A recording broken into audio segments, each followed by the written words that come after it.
আমাদের এলাকায় কিছু মানুষ বলেন, আমার কোনো চাওয়া পাওয়ার কিছুই নেই। আপনাদেরকে আমি একটা প্রশ্ন করতে চাই, তাহলে আপনি রাজনীতিতে কেন?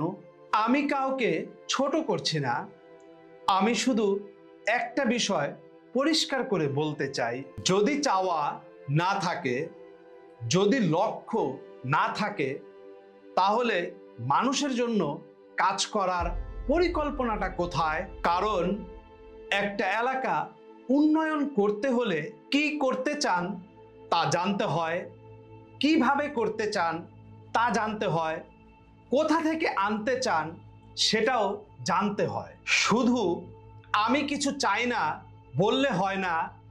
আপনি কি দিতে চান, কতদিনে দিতে চান, কিভাবে দিতে চান, এগুলো স্পষ্ট না হলে মানুষ কিভাবে বিশ্বাস করবে?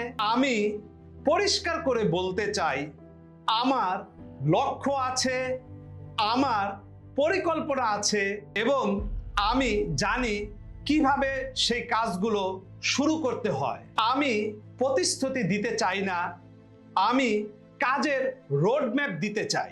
আজ আমি শুধু একটা কথাই বলতে চাই, অস্পষ্ট পরিকল্পনা নয়, সঠিক পরিকল্পনায় বিশ্বাস করুন, তাহলেই পরিবর্তন সম্ভব। আপনারা পাশে থাকলে ইনশাআল্লাহ আমরা সেটা প্রমাণ করতে পারবো।